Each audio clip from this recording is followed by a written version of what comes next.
designer of Pop-It-Ups dies for Elizabeth Craft Designs, and today I'll be teaching a tutorial on this. How to assemble die number 1045, the fence pop stand die. So the really great thing about pop stand dies is their versatility. They are basically just a flat decorator die that can be used on flat cards, layouts, projects, but then they come with this pop stand die, and when you use that, you can turn it into a pop-up card. So the first thing I'm going to do is just cut all of my decorator pieces out of the appropriate colors. And with the fence, there is this great little onboard stencil / embossing feature that's going to give it kind of a wood grain texture. So if you just leave the paper underneath the die when you want to use this, you're going to switch the sandwich in your machine to an embossing sandwich. Now for a Sizzix Big Shot, that's tab 1, then it's impressions, that's a hard pad, silicone, that's a soft pad. Your paper goes against the squishy silicone, die is still on it, and then you roll it through with a cutting pad on top. So that process is going to shove that paper up through those holes, giving it that embossed wood grain texture. And then that can be further highlighted by just sponging some ink through the die like a stencil.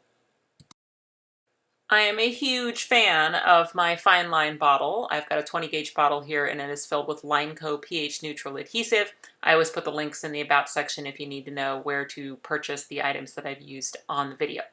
Okay, I'm going to add a little bit of adhesive basically where that little crossbar needs to go to kind of complete the X. So just out on the ends there in the center, I'm just going to add a little bit of adhesive and I'm going to add my 2 little crossbars to the fence. And then I've got 3 vertical fence posts to glue over the top of those to hide those connections and really give it a cool textural feel.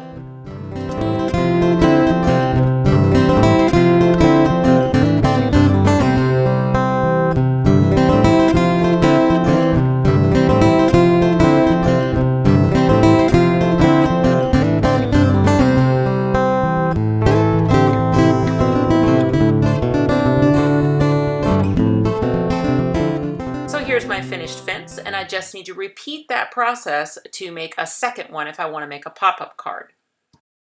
Now you can use the included pop stand die anywhere along the fold of any size card. It is generally used at the center post of the fence though, so obviously that's going to limit you a little bit as to how far to one side or the other you can go to keep your fence within the card. I've just centered it here in this A2 size card. I've used temporary tape to hold that die in place. I just want to make sure that it doesn't slide. I do want it right over the fold of the card. All it's going to do is cut 2 little tabs into the card, and those are what's going to be used to animate the fence. So I've cut and assembled a second fence, so now I'm ready to put these into my pop-up card. I have to decide which way I'm going to view the fence. I decided I want to view it from this side, so I'm going to place my decorated fence face down. I'm going to add some adhesive to that little tab. And then I'm just going to take the center post of the fence, bring it right up to the tab, and then fold that tab over and onto the back of the fence, pressing it until it sets up. Now I've got my other fence, and the only thing I haven't done yet is added the center extra post to it yet. I'll show you why in just a second. The back fence, I also want to view it from that same front area. So this time it needs to go face up because I remember I want to view it from the front of the card. Adhesive on the tab, fold that tab over, and right onto, in this case, the front of the fence. That way, when the fences come together and I'm viewing it from the front, I'll still have that decorated, inked up, textural fence in the back, but I don't necessarily want to see that little green tab. So that's why I kept that center post off of that back fence until I got it assembled on my tab. And that way I can just add that little decorator fence post over the top of the tab and then you'll never see it. I've cut a second card so I can show you 2 different ways that you might choose to attach the fences to each other. The first is the traditional pop stand method, which is you just add the adhesive at the top of the item. In this case, just choose the top of your 3 fence posts.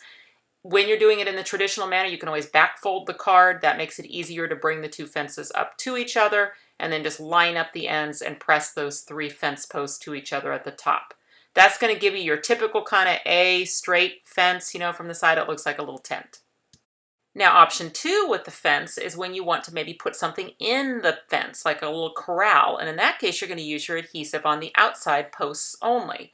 So I'm just going to add some adhesive on the outside posts. Now for this method you won't be able to back fold the card. It will get in the way of your glue. You'll have to just bring the fences up to each other and then just press and hold the outside fence posts to each other until they set up. So method number 2 is going to give you a curved fence that has a little gap in the middle, and that's just perfect for penning in one of the characters. The fence die set comes with a little clump of grass and a cute little flower that can be used optionally to embellish the fence posts.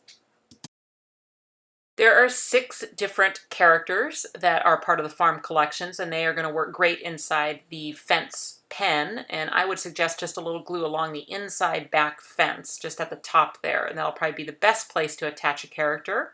And in this case, I'm going to use Coco the horse, and you can see now after I've got that attached to the fence, it'll fold down, no problem, it'll open right up.